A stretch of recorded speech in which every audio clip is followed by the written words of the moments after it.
Hi, I'm Kristen Goodwin. On this episode of the Fox News Rundown, President Trump signs an executive order addressing police reform amid mounting pressure for law enforcement overhauls in the wake of George Floyd's death. Former Boston Police Chief Daniel Linskey discusses how he feels the Commander-in-Chief's actions will impact law enforcers and concerns over their practices. And from tensions at home to tensions overseas, Ian Bremmer, president of Eurasia Group and GZERO Media, joins the rundown to break down two troubling military clashes, one between North Korea and South Korea, the other at the India-China border. Plus commentary from national security analyst Rebecca Grant. The Fox News Rundown is a daily news podcast where we take a deeper look at the stories important to you. You can subscribe on your favorite podcast player by going to foxnewspodcast.com. I'm Jason Chaffetz. I'm Katie Pavlich. I'm Steve Ducey, and this is the Fox News Rundown. Wednesday, June 17th, 2020. I'm Dave Anthony. What happened in Atlanta led to more calls for policing reform. But we still don't know if the officer who shot Rayshard Brooks will be charged. The last thing we want to do is make a decision that we're going to charge someone without appropriate facts. And then we have circumstances where the charge doesn't go forward, they're found not guilty, and we've got further tension to the community because they feel like, the system didn't work again. I'm Lisa Brady. It might seem like the whole world is hyper-focused on coronavirus or protests, but certain world leaders still have other agendas, and they're stirring the pot. I mean, the United States does care a lot less about these crises than we did historically. And I'm Dr. Rebecca Grant. I've got the final word on the Fox News Rundown. Was what many of us watched on video a murder? I think you've had too much to drink to be driving, so put your hands behind your back for me. That's body cam footage of Rayshard Brooks being arrested in Atlanta Friday night after he was found asleep in his car at a Wendy's drive-thru. He resisted and grabbed the officer's taser. And you've probably seen surveillance video of a chase, Brooks pointing something and then shots fired, and Brooks ended up dead. The mayor, Keisha Lance Bottoms, says it was murder. It's very clear that our police officers are to be guardians and not warriors within our communities. The Brooks family is now waiting for the district attorney to decide, perhaps as soon as today, whether charges will be filed. Dealing with a father of four that's gone, a husband, a brother, a son. So it's a lot of heartache and pain and confusion on what is justice. Family attorney Chris Stewart was also asked in a Fox interview about Brooks resisting arrest. George Floyd was in handcuffs and was killed. So I don't know if that triggered him. I'm about to get put in handcuffs and be helpless, and I'd rather try and get away than be handcuffed and die like George Floyd did. The officer who opened fire was fired. The city took swift action at the urging of the mayor against the officer who fired the actual shots, Officer Garrett Rolfe. Fox correspondent Jonathan Seri talked to us from outside the Wendy's, which was burned down by protesters. The parking lot now a makeshift memorial for Rayshard Brooks. There was a fellow officer who was also trying to assist with the arrest, who did not open fire but was involved with this attempted arrest that clearly went wrong. Devin Brosnan, he's been placed on administrative leave while the investigation continues. The district attorney, Paul Howard, says that he's awaiting results from ballistic tests before he's able to complete his investigation. Obviously, the police chief has resigned over what happened. What's next for the police force? Yeah, Erica Shields has, she submitted her resignation on Saturday when shortly after the video of the incident became public. She had tried to guide the police force through all of the protests in downtown Atlanta, had to deal with an earlier controversy in which you had two black college students who apparently were unaffiliated with the protests who got tased when officers approached their car. And then after this came, she offered her resignation to the mayor, and the mayor accepted it. The chief issued a statement saying that it was time for the city to come together and to work on uniting law enforcement with the people that they serve. Another longtime member of the Atlanta Police Department is serving as the interim chief, but the city has launched an immediate search, a nationwide search for a new police chief who obviously is going to have his or her work cut out for them as they try to not only maintain order in this city that has for the first time in years, seen heavy damage during these protests. This is a city that prides itself on peaceful protests, so what we're seeing now is completely new to us as longtime Atlanta residents, but also uniting a city and uniting communities with a police force that many people in minority communities don't trust. From Jonathan Sari in Atlanta, we take you to the White House Rose Garden. We need to bring law enforcement and communities closer together, not to drive them apart. President Trump unveiled an executive order to reform policing. We must improve accountability, increase transparency, and invest more resources in police training, recruiting, and community engagement. This after the president met with families of victims who died in encounters with police. I can never imagine your pain or the depth of your anguish, but I can promise to fight for justice for all of our people. The order would create a certification for best practices for use of force, collect and share data on officers accused of misconduct, and bring in social workers to help police in cases like mental illness and homelessness. The Democratic leader of the Senate, Chuck Schumer, called the order modest and unable to make up for years of inflammatory rhetoric and Trump policies designed to roll back progress. Schumer says real change is in the bill House Democrats are working on. With 4 weeks to go in this current session, we have asked Leader McConnell to commit to a vote on the Justice and Policing Act before July 4th. Back to what happened in Atlanta. And the big question, was the use of force criminal? So I don't have all of the information that's necessary to make that evaluation. I can tell you when I saw the Floyd video, it was obvious right from the beginning that was quite clear that was a criminal act and probable cause existed. Daniel Linskey is former superintendent and chief of police in Boston, now managing director with Kroll. What we go in this is Graham v. Connor. It's the law of the land. It's a Supreme Court decision where officers. It's not Dan. So Dan Linskey. I don't. I with the hindsight of 2020, I probably wouldn't have taken that shot. But I don't know what the officer knew. I didn't see what the officer saw, and I didn't have the ability to process it through their eyes. And that's what the Supreme Court says is, what is the reasonable person who's in that officer's facts and circumstances that particular day, that time, what's their decision to utilize force? Ordinarily, law enforcement can use one level of force above the level of force they are engaged with. Tasers are an incapacitating weapon. They are a level of force above a baton, above an OC spray, but under a firearm. They certainly are, non-lethal is how we describe them. However, we have seen lethal occurrences occur with tasers across the country where they interfere with the electrophysiology of the heart, and we've had people die. If you're by yourself, it's a different decision than an officer who's got another officer who's with them. So I'm sure the district attorney will weigh that fact in. An officer who's being tased by themselves could be incapacitated, thus giving them the inability to protect their weapon and subject to having their weapon taken from them. And we've seen officers had their weapons stripped out of their holsters and murdered by them. So all of those facts have to be taken into consideration. And it's not what I think by looking at a video.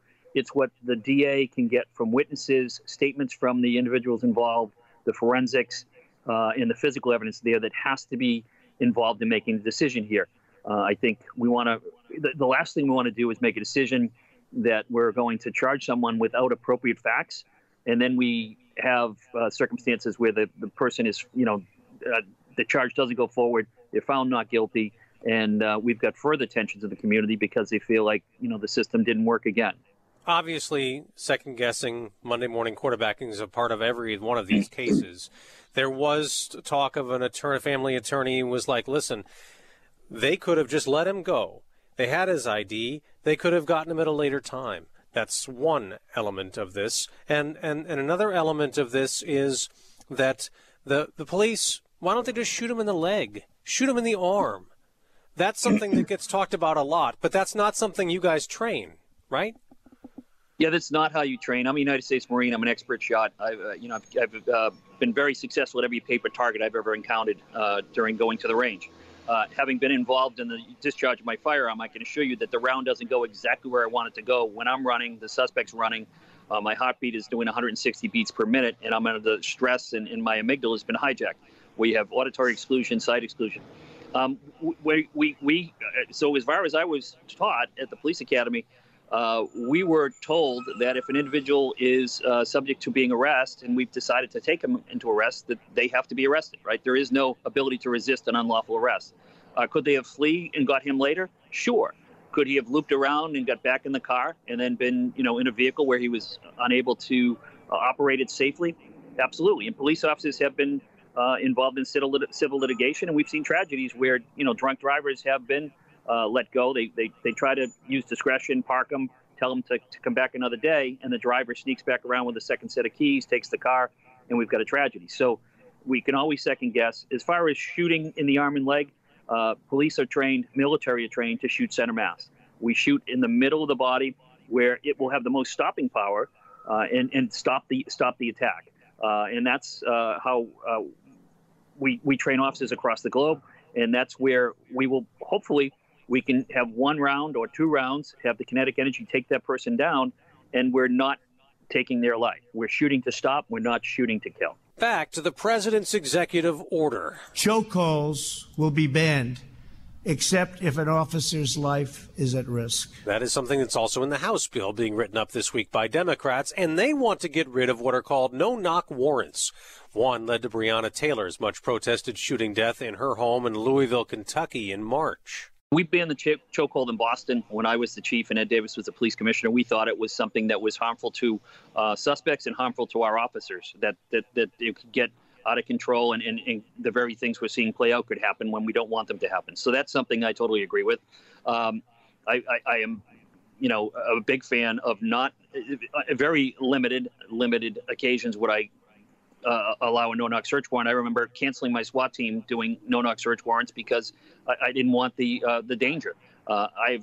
As a detective commander, I used to sit outside houses for days at a time, and I would have a search warrant for the house. I'd also get a search warrant for the person, the target of my search warrant, to take their keys and go back to the house when they weren't in it. So anytime we can avoid putting police in a high-risk confrontation with our citizens who might not know it's the police and might not realize it and defend their property as they rightfully should, I would love to see that minimized as possible. Now, we've got an al-Qaeda terrorist cell, and we've got to go in there before they have the ability to put some bombs together. Then that decision's got to be made. But we should have a process that makes it very, very limited on that. We've got to engage in training. We've got to engage in listening. So we have a lot of folks in the community who are not happy with the way we're policing. And the last thing we need to do is have police put their backs up and say, well, we're not going to listen to you. This is the time for law enforcement to listen and to learn. From why is the community doing this? Why are they saying this? How are we able to better serve them? The police are the public, and the public are the police. Now, getting law enforcement to the table is hopefully going to be easier when calmer heads prevail and we're not throwing rocks and bottles at officers who are trying to protect peaceful protests. The officers aren't taking a position in this. There is no, I haven't heard anyone saying, they're pro-police brutality. The officers are trying to protect protests. At the same time, they are being subject to violence. Protests are being hijacked by individuals who don't want to peacefully protest, but want to use it to assault officers and loot and vandalize property. And we've got to work together with those peaceful protesters to listen to each other on both sides, learn from each other, and develop how we want to go forward. You've heard the critics of the police say that racism is just systemic. It's built in, and it has to be somehow gotten out of policing in general. Do you agree with that there's a systemic problem? There is race issues within police departments, just like there is in the educational system, in the political system, in media, in boardrooms, in any aspect of society we have. There's race and class issues there, and we need to address them head on. Daniel Linskey, former Boston Superintendent-in-Chief of Police, now Managing Director of Kroll. Thank you very much for joining us today. Thank you.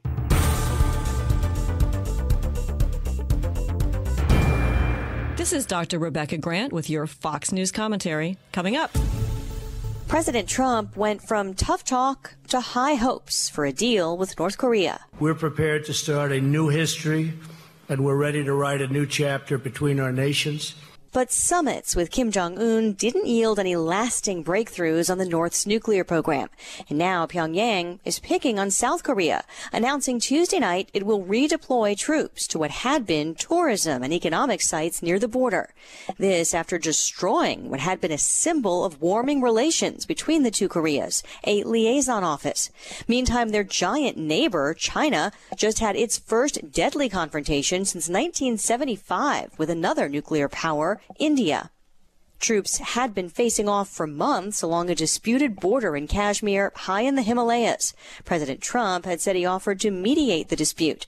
But the troops ended up fighting, with India reporting multiple casualties. So why now? There have been a number of clashes near what they call the line of actual control. It's in the mountains. Ian Bremmer is a political scientist and author, the president of Eurasia Group and GZERO Media. The Chinese sent additional forces towards the border, in part because Xi Jinping is wanting to show off his nationalist credentials. I mean, he's not had a great year, right? I mean, as much as, internationally the Chinese are muscle flexing and saying, we've got these masks that we can sell you and give you, and we've got our supply chain back up and running. China's going to be lucky to avoid a recession this year, to just have flat growth. Their consumer economy is not rebounding the way the United States consumer economy is right now. And keep in mind, they covered this up, this pandemic. We talk about that all the time in the U.S., but that's just not just for the American people. That's for the Chinese people, too. I mean, they're suffering because Xi Jinping mishandled it. So as a consequence, he has not wanted to look weak on any national issue at home, and India is one where it'd be hard for him to simply back down. Does this seem like a situation with both China and with North Korea kind of making moves against South Korea? Does it seem like a case of an adversary trying to seize the opportunity to make any kind of a move during what could be perceived as a weak moment for America, if you're looking at the crippling pandemic still going on, all the civil unrest lately? Or am I making it too much about the U.S. and they actually have other things on their minds strategically? For India, China, the United States is literally zero part of this, does not play a role, has nothing to do with it. If Trump said literally nothing in response, it would not matter. It's useful for Trump, because he is looking to beat on the Chinese for a bunch of reasons, on technology, on Hong Kong, on the coronavirus. I can see how politically it would be useful for Trump if it turns out there is evidence the Chinese are actually in the wrong here, that, for example, these Indians that were killed were clearly on their side of the border. I think Trump would make a big deal out of that because Modi's pretty close to Trump. But remember, Trump has not gone after Xi Jinping personally. He goes after China, but he always says he likes Xi Jinping, he respects him, he's a strong leader. He still says that, despite all the problems between the two countries right now. So I suspect Trump is not going to want to make much out of this issue. When you're talking about North Korea, there it's very clear, because Trump has made such a personal effort to travel halfway around the world, meet twice with Kim Jong-un, big summitry that gives the North Koreans a lot more than the Americans get. And now the North Koreans are further stockpiling on the nuclear side and blowing up their relations with South Korea, specifically blaming the United States and South Korea for part of this. So definitely that's more of a slap to Trump. It's interesting that the actual steps that they've taken, short-range missile launches and now blowing up this building on the North Korean side of the border that was supposed to facilitate North-South interactions, that's really the steps they've taken have been slaps against South Korea, not against the United States. They're not testing nukes. They're not testing ICBMs. So, as much as Kim Jong-un is trying to show that he's the guy that is willing to call the shots here, it's pretty clear he's not looking to elicit a response or escalation from Trump. And how much of this was actually orchestrated by Kim's sister. She was kind of the one who articulated the threats towards South Korea before they blew up that liaison office, right? So it's pretty clear that Kim Jong-un is looking to further elevate his sister, Kim Yo-jong, and she is the one that has been pushing forward the public announcements around this decision. But that would make, perhaps, if there is a succession or if there are rumors of succession that are being pushed by the South or by others, it would create more of a sense of this is the way that the North Koreans are going. So the North Koreans, I think, are trying to show, don't try to take advantage of the fact that we don't know who's coming after Kim. Actually, we do have our ducks in a row. But that doesn't necessarily mean that she's become more important or is actually calling shots that Kim Jong-un might not want called. I think there's no basis to make that argument. Is the regime under any kind of, coronavirus pressure like so many parts of the world are? Because, it feels like they're picking a fight with South Korea. Again, why now? Well, he wants sanctions relief. That's pretty clear. And even though he's got better relations with China, South Korea, and the United States than he had a few years ago when Trump first came into office, that hasn't led to a lot of money for North Korea. I mean, Trump met with them a couple of times, but the sanctions against North Korea are still very much in place. And certainly on the back of a major global economic contraction, trade is being reduced. You're not seeing ships and planes going back and forth to North Korea the way they were before. That makes smuggling a lot harder for the North Koreans, which is the way they make a lot of their money. So, I think this is purely economic pressure, and they are responding the only way they know how, which is stirring the pot, trying to make some headlines. Long term, are there still prospects for progress, breakthroughs even, with North Korea? They're just, aside from what they're doing now with South Korea, it just doesn't seem like there's been any movement in so long. As you say, the sanctions remain in place, though. It's hard to imagine. As long as the United States is not prepared to accept an existing nuclear weapons program for North Korea, they're clearly not going to get rid of it.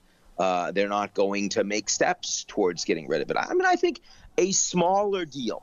The fact that President Trump was prepared to basically accept freeze for freeze. They freeze their nuclear program, their ballistic missile program. They don't develop an ICBM farther with inspections.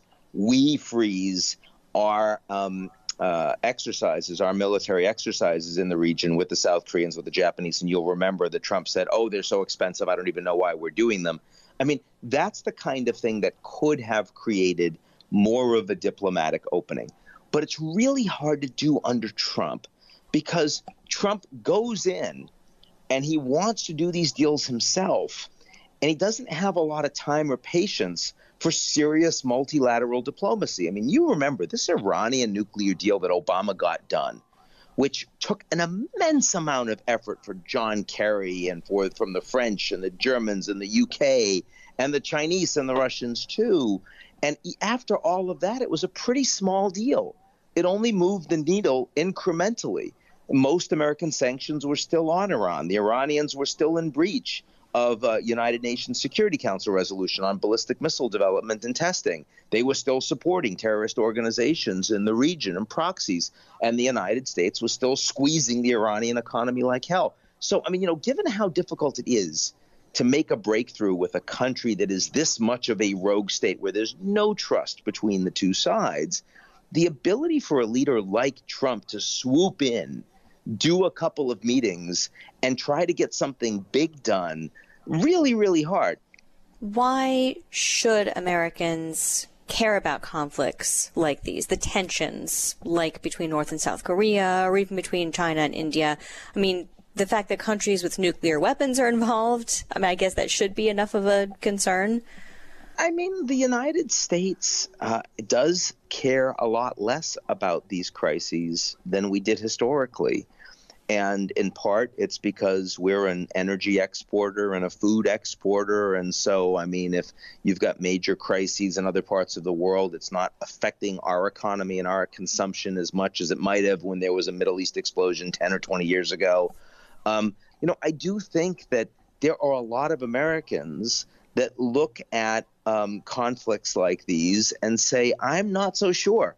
I want the Americans playing a role. And, everybody, of course, the media was quick to make fun of Trump's physical challenges walking down that ramp at West Point.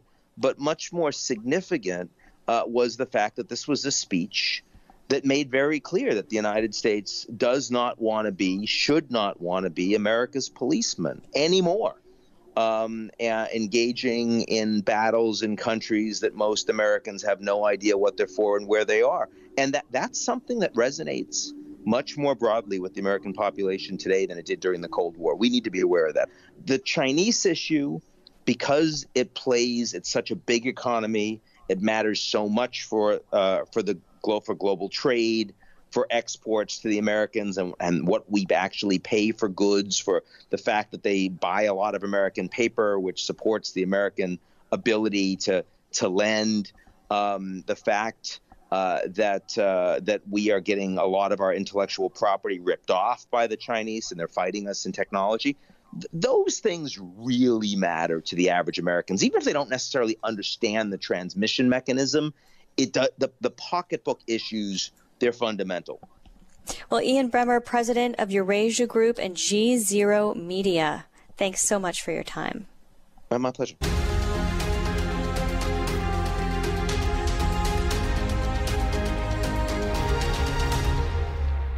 Download and make it Hammer Time with Bill Hammer. Trey Gowdy, welcome. So if the department is going to start making public investigations about people that you don't even have enough information to charge, that is a slippery slope. Subscribe and listen now by going to foxnewspodcasts.com. Subscribe to this podcast at foxnewspodcasts.com. It's time for your Fox News commentary. Dr. Rebecca Grant. What's on your mind? Last week, by a vote of 98-0, the Senate confirmed General Charles C.Q. Brown to be Air Force Chief of Staff. When Brown takes over this summer, he will become the first African American to lead a branch of our armed forces. Brown's promotion doesn't erase problems put in the spotlight by the May 25th killing of George Floyd, but I'm glad to see the military making history once again on race and equal opportunity. It was back in 1947 when President Harry S. Truman ordered the full integration of African Americans into the military. Since then, several African Americans have served as generals and admirals, with some rising to the rank of 4 stars. The one you probably know best is Army General Colin Powell, who served as chairman of the Joint Chiefs of Staff from 1989 to 1993. But Powell was not Army Chief of Staff, and that's what makes Brown's confirmation unique. As Air Force Chief of Staff, Brown will oversee the budget to organize, train, and equip that military service. Brown served as an F-16 fighter pilot with basically a perfect career resume, including command at the squadron level and above, several years commanding air operations against ISIS, and 2 years leading Pacific Air Forces, where he dealt daily with North Korea, China, and Russia. But there's a tinge to Brown's story. For 36 years in the Air Force, Brown has felt like he was, quote, living in 2 worlds. He revealed this in a raw video posted on his official Twitter account in early June. Brown spoke out in the wake of the death of George Floyd and before the crucial Senate vote that confirmed him to this job. That's very bold. Here's some of what he said as he opened up about his thoughts on race within his incredibly successful Air Force career. Brown said, "I'm thinking about how my sister and I were the only African Americans in our entire elementary school and trying to fit in. I'm thinking about my Air Force career, where I was often the only African American in my squadron, or, as a senior officer, the only African American in the room." The hard grading of Air Force combat aviation made Brown's career. Fighter pilots like Brown literally live or die on merit, but Brown also dealt with pressures along the way because of his race. Brown recalled evenings at the officers' club with my squadron being told by other African American officers that I wasn't black enough because I wasn't spending more time with them. The general spoke of the pressure I felt to perform, error-free, especially from supervisors who I perceived expected less from me as an African American. I've never heard a senior military officer talk like that. Brown is comfortable with putting himself on the line as a leader. He doesn't claim to have all the answers. He just said, quote, "I want to have the wisdom and knowledge to lead in difficult times like these." General CQ Brown, we wish you luck. I'm Dr. Rebecca Grant for Fox News. You've been listening to the Fox News Rundown. To hear the podcast version of this program, go to foxnewspodcasts.com. And for all the latest news, go to foxnews.com. Love Fox News? Click the subscribe button to get more of the news and opinion you trust, and click the Fox News Rundown playlist for the latest episodes.